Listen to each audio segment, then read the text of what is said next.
Night and day, at home or away, always carry Tums. T-U-M-S. Tums Famous Quick Relief for Acid Indigestion presents A Date with Judy, starring Louise Erickson as Judy and John Brown as Father. Hello? Hello, Judy. This is Mitzi. Oh, hello, Mitzi. I thought it was Oogie calling. I know you thought it was Oogie. How did you know? You used your other voice, the glamorous one. You said, hello. Whereas if you had thought that it was a woman calling, you would have just said hello in your everyday voice. Oh, really, Mitzi? Of course. I do the same thing myself. Men are really so much more exciting to talk to. I don't agree, Mitzi. Why, I'd rather talk to you than any man I know. Well, thank you, Judy. But would you mind calling me back? Oogie may be trying to get me.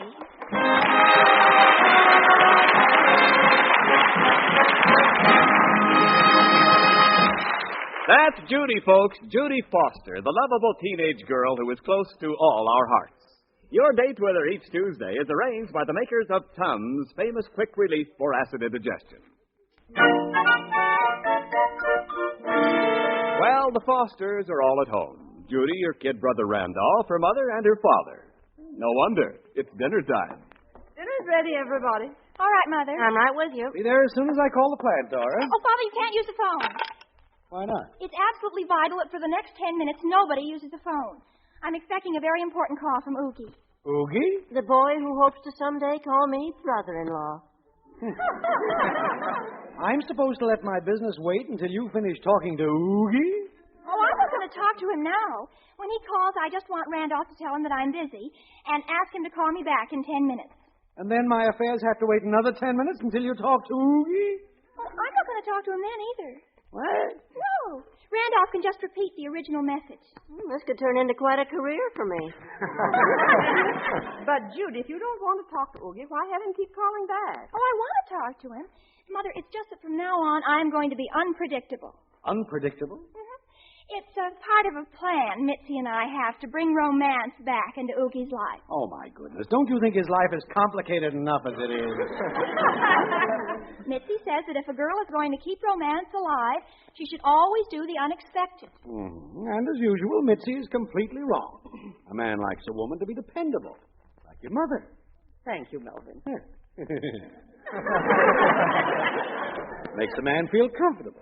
And I'm sure Oogie doesn't feel any different about women than I do. I know, Father. I was thinking just the other day how much Oogie is like you. Oh, you are? And it worries me. Worries you? Well, now take the phone, for instance. Whenever I've told Oogie to call me at a certain time, he did, and who answered? The voice of experience. I answered the phone. There's no suspense, no anxiety. Don't you see how unromantic it must be for him? Do you think it'd be more romantic for Oogie if I answered? How about Grandma? We might get her to pay us a visit. Randolph, it isn't just the phone. What happens when Oogie asks me to go to the movies? If you have 57 cents for your tickets, you go. It's the same with everything. If he asks me to go dancing, I go. He's just too sure of me, that's all. But it's going to be different this week. When Oogie calls me for our usual Thanksgiving date, I'll surprise him and refuse. Refuse the date? Utterly and irrevocably. Mother, do you know where my ice skates are? In the attic. Why? Well, I certainly can't go to an ice skating party on Thanksgiving without them. Are you going to an ice skating party? Of course, Mother. That's the date with Oogie that I'm not going to accept. Now, wait a minute. If you're not going to accept, why do you want your ice skates? Father, you certainly don't think Oogie is going to take no for an answer, do you?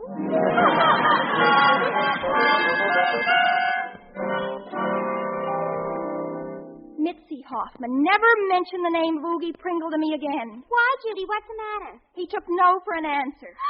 Oh, Judy, the cad. And I only refused him 6 times. Well, that's Oogie for you. No determination. But you wait, Mitzi. I'll show him. I'll be known as the most popular girl in town. I'll wear orchids for breakfast and diamonds for lunch. And always he'll be there waiting on me hand and foot. Who, the waiter? No, Mitzi. Somebody who's rich and handsome and famous. I'll find somebody. And when he dies, there'll be others. Counts, dukes, princes, and so on. And to think that when I chose you for my most bosom friend, I never knew all these things would happen to you. Just fate, Mitzi. I'm the kind of girl, I guess, whom fate intended for a life of courtship, romance, men. Oh, Judy, I do envy you and your glamorous life. Mitzi. Yes, Judy. Do you know where I can get a date for Thanksgiving?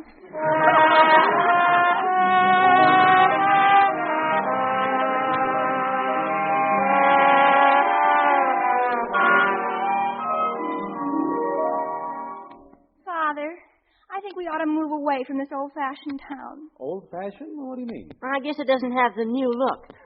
That's true, Randolph. There aren't enough exclusive stores. There aren't enough parks. There aren't enough theaters. There aren't enough men. Well, there is an extreme shortage. Oh, I see. Well, you're a leading citizen, Father. Isn't there something you can do about it? Well, not by tomorrow. I don't know where I'm going to get a date for the ice skating party tomorrow afternoon. Judy, I can't imagine you having trouble getting a date. Father, I don't want to go with just any boy. I want somebody who's handsome, intelligent, a brilliant conversationalist, and charming. How about someone who can skate? Say, what about JoJo? Or Charlie Riley's boy? Or Stinky Edwards? Father, I wouldn't be caught dead with any of those boys. Besides, they already have dates. Oh. Well, Judy, if you really want to go, maybe Randolph wouldn't mind... Father, there's a limit. And I'm it. Well, you know, to be perfectly frank, I'm glad I'm not going ice skating tomorrow. It's going to be cold and dull and boring. Everybody will probably have a perfectly horrible time while I'll be sitting at home. Wishing you were out having a perfectly horrible time. No, Randolph. Even if someone called me for a date, I doubt very much if I'd bother answering the phone. Hello? Judy! Mitzi, is it good news or bad? Tell me instantly. Is it? Judy, it's thrilling news. I just got results with David. David, really? Oh, Aren't I wonderful? David. Oh, I never dreamed anybody his age would still go ice skating. My cousin's in Harvard, Judy, and he still skates. He does? And he's even older than David. He's 18. I guess some men just grow old gracefully. Oh, Oogie will grind his teeth in fury. Judy, I think I should tell you about Oogie's plans for the day before somebody else does. I'm not a bit interested in Mr. Pringle's plans. But as long as you know them, what are they? He's spending the day at Tootsie Whiteman's house and will partake of her turkey. Are you sure? Of course I'm sure. I got the information from an absolutely impeachable and improbable source. Oh. Oh, but don't you worry, Judy. Worry? Oh, I'm not worrying, Mitzi. David is just what you need to show that Oogie Pringle. Oh, he is, Mitzi. It isn't just that he's sophisticated and gallant and old, but he's a man, too.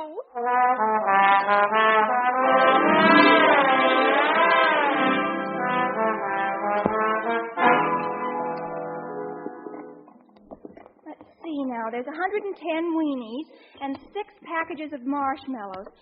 Do you think that's enough for 6 of us? That should be enough for the entire high school. Say, who all's going on this party, Judy? 10 couples, the usual gang. The Hot Rod 400. Is someone older going along with you? Oh, yes, David. David? Oh, goodness, Father, he's 17 years and 8 months. Yes, Father. How old can you be?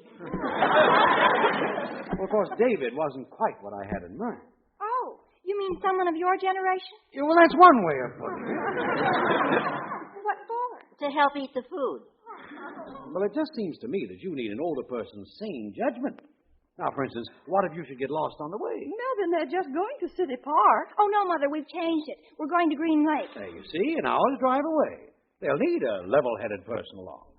Well, what if the lights went out on one of the cars, for instance? Father, how ridiculous. Yeah, none of those jalopies can afford lights. This is an afternoon party, Melvin. They'll be home by 5 o'clock. What makes you so anxious to go along? I'm not anxious. But it just so happens that I am the man who happened to win the Silver Skates Award at college. I thought that was for roller skating. All the same, I cut quite a figure on ice. You had quite a figure to cut. Dora, remember the night I took you ice skating? It was a beautiful moonlight night. Oh, yes, Melvin. I'll never forget it. What happened? Well, we were in college at the time, and the moon was beautiful that night. And, well, your father became very romantic. He got down on one knee and begged me to elope with him. Elope? Really, Mother? What stopped you? He fell through the ice and cooled off. But now you see, what if someone should fall through the ice today? Melvin, I'm sure Judy and her friends will get along very well without you. Oh, I see. To Judy's friends, I would be just an old fuddy-duddy, probably. Father, that's not true. You're very welcome. No, thank you. I wouldn't think of intruding. Father, you wouldn't be intruding, but we really will be all right, and you have so little free time, I should think you'd rather spend Thanksgiving just sitting in a nice soft chair. Instead of on the cold, hard ice. That's all right, Judy. I understand when I'm not wanted. Father, we'd love to have you go. Why, you'd be a real addition to the party. I would? Yes. We really need a car the size of yours to carry all this food.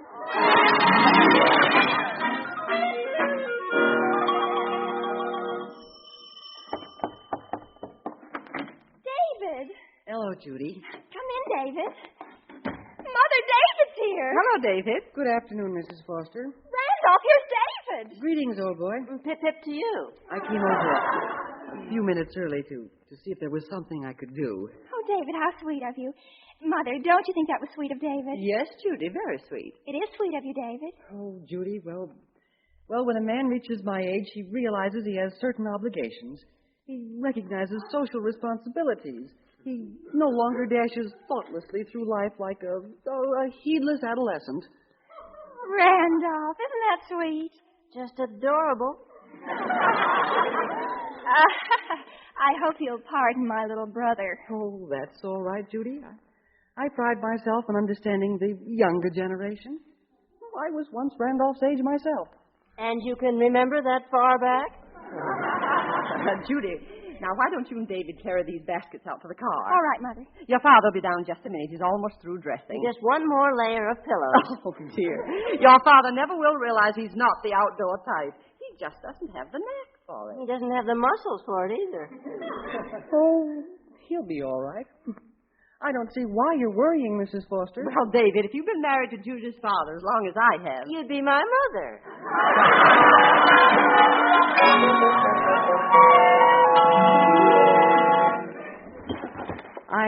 I think I'd better put the marshmallows on top. You are so right, David. Well, as you get older, Judy, your judgment ages with you, you know.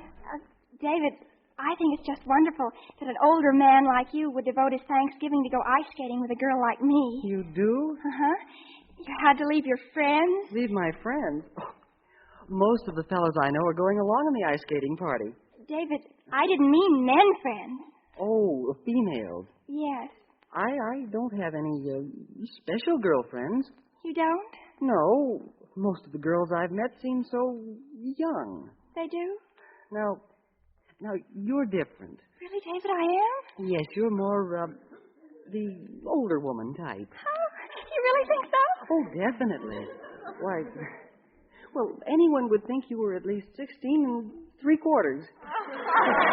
Oh, David, how sweet of you. Then you mean you really, like me? Judy, I don't feel that I should answer that. But, David, why not? A man must consider his honor and integrity and fidelity and noblesse obliging. David, what are you talking about? Well, aren't you going steady with Oogie? Oogie? Oogie Pringle. Oh, Oogie Pringle, that child. You mean that things between you and Oogie aren't, just aren't? David, how silly of you. Why, Oogie is just an adolescent. I've seen you together a lot. Oh, we've had our little moments. There was a time in my life when Oogie filled a need. We were pals. Nothing more, just pals. Then you mean, Judy, that you and I... that you and I... But of course, David. Judy, I want to ask you something. Yes, David? Do you think your father would grant me an audience? Let me speak to him? David, what are you going to ask him? Well, your father's pretty successful in the canning industry, isn't he? Yes. Well, I want to show him my invention, which will absolutely put cans out of business. Oh!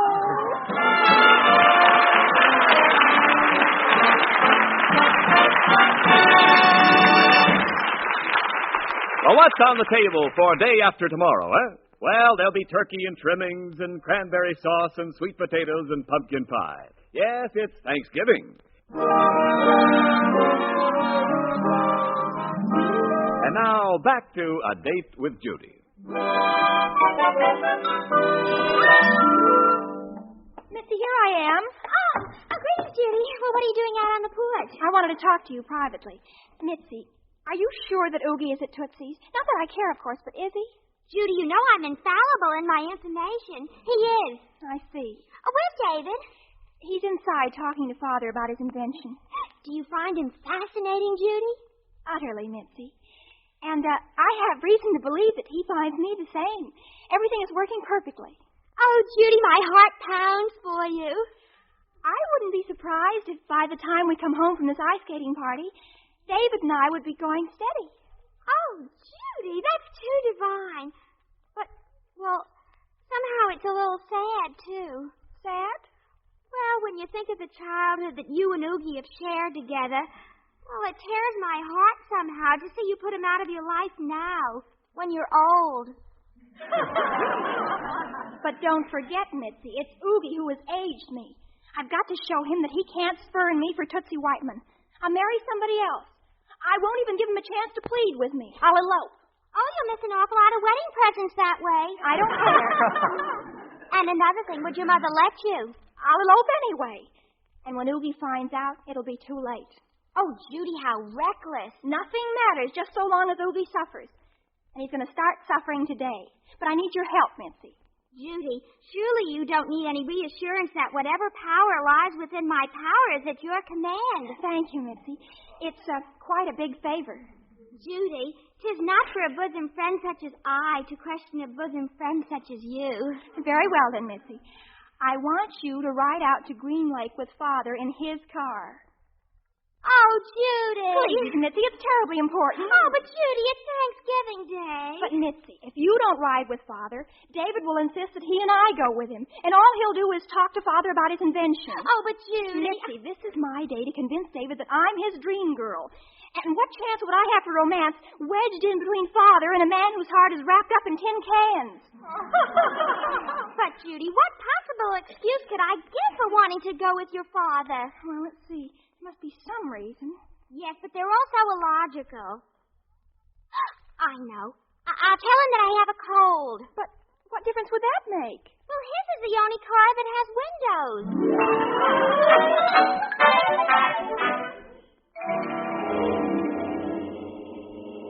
I'm sorry about your cold, Mitzi. Well, frankly, Mr. Foster, I don't have a cold. That was just an excuse. Oh, excuse? Yes, so I could ride with you. Well. After all, where Judy is concerned, no sacrifice is too great. I'm just riding with you so Judy wouldn't have to. Is that so? I suppose I shouldn't be telling you this, but, well, after all, if you can't tell a girl's father, who can you tell? I'm really worried about her. I see. No, I don't see. Mitzi, what are you talking about? Well, Judy is trying to turn the blossom of her friendship with David into the bloom of romance. And she thought she'd do better if you weren't along. Well, since when has David been so important to Judy? I thought Oogie was the permanent fixture on our front porch. Oh! Well, Judy is doing all this for Oogie's benefit, to make him suffer.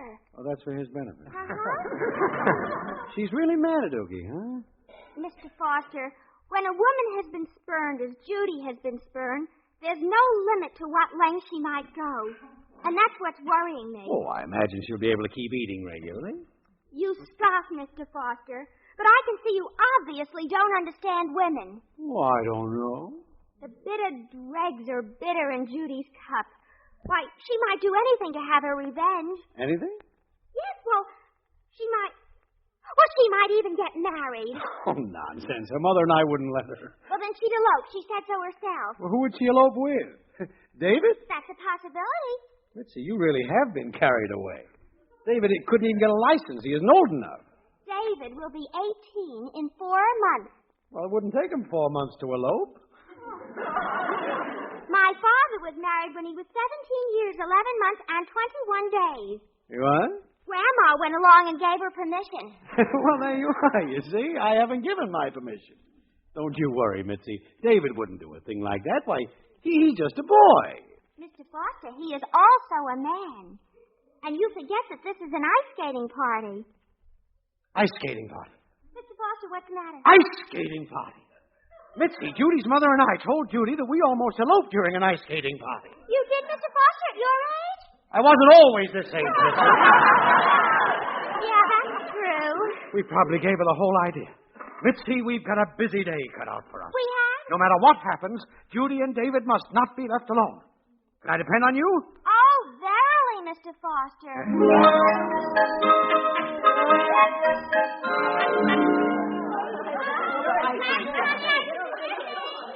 David, Yes, Judy? it's been a long time since I've been on skates. I may need help. I have an idea, Judy. Yes, Father? David, you take one of Judy's arms, and I'll take the other. But, Father... That way, Judy, you'll have two of us to hold you up. But, Father... Here we go. Da-dee-da-dee.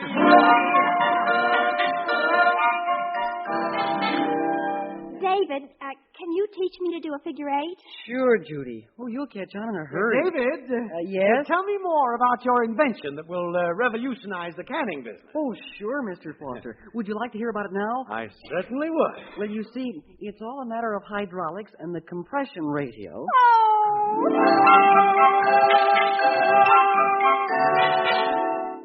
And then, Mr. Foster, when you release the lever on the left, you build up the compression on the right, making the whole thing a matter of centrifugal force.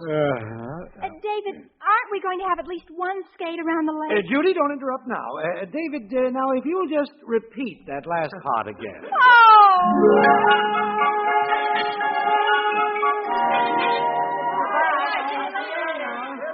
Well, then, we better be leaving, too. Come on, Judy. Yes, Father. Come on, David. Mitzi, Yes, Mr. Foster? did you have something to say to David? Me, Mr. Foster? Yes, Mitzi, remember? Oh, yes. David, would you please drive me home? Mitzi! Well, boy, David. After all, Mitzi has a bad cold, and after being out in the open all afternoon, the worst thing she could do would be to drive home in a closed car like mine. She needs the fresh air. But, Father, David only has a small car, and it'll be so crowded with the three of us. Well, that's easy to solve. You ride home with me, Judy. Father!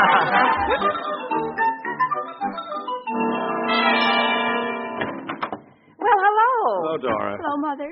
The skaters are home, Randolph. And in one piece, too. Did you have a wonderful time, dear? Horrible. Just horrible. I was never so miserable in my whole life. Oh, now, Judy, we just wanted to save you from yourself. My own father and my most bosom friend. I could just die. That's what I could do. Die dead. Oh, now, Judy. I don't ask much of life. I just wanted someone to make Oogie jealous of. Now I'm completely manless. I'll be an old maid. Judy, where are you going? To my room. But, Judy, dinner's almost ready.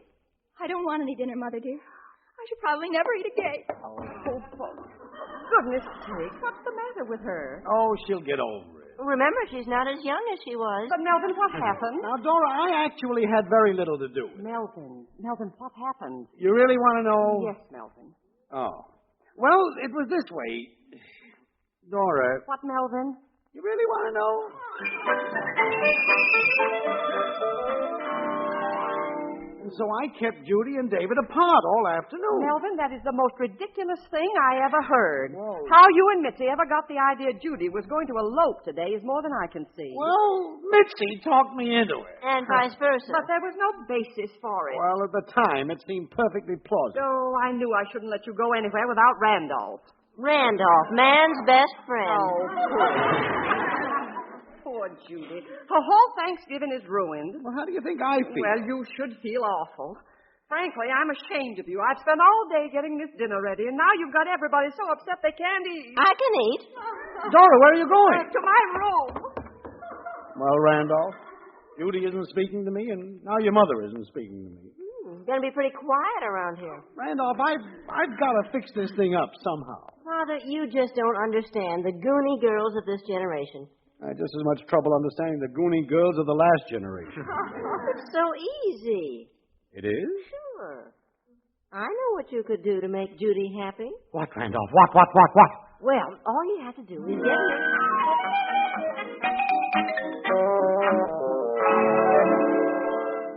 Melvin, I wish you'd tell me what this surprise Don't is. you worry, Dora. Everything's going to be just fine. I guess old Melvin Foster knows how to fix things.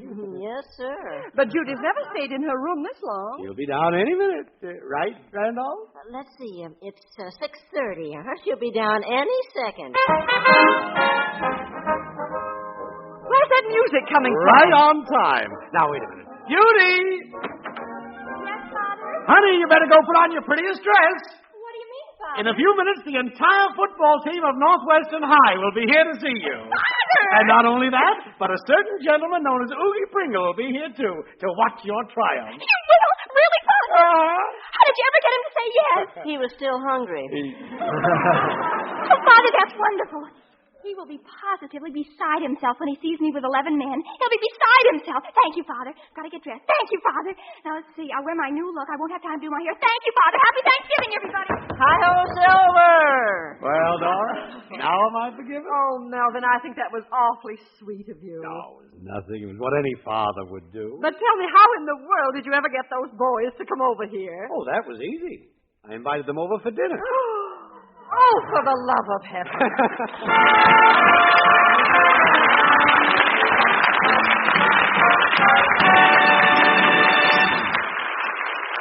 We'll hear more from the Fosters in a moment. It's a fact you can no more make up lost sleep than you can rebuild a busted soap bubble. But when it's acid indigestion that's keeping you awake, Tums are your passkey to a good night's sleep. Tums, genuine Tums for the tummy. A Date with Judy is written by Aline Leslie and is produced and directed by Helen Mack. This is Ken Niles inviting you to be with us again next Tuesday at this time to keep your date with Judy. And remember, night and day at home or away, always carry Tums. Tums. This is NBC, the national broadcasting company.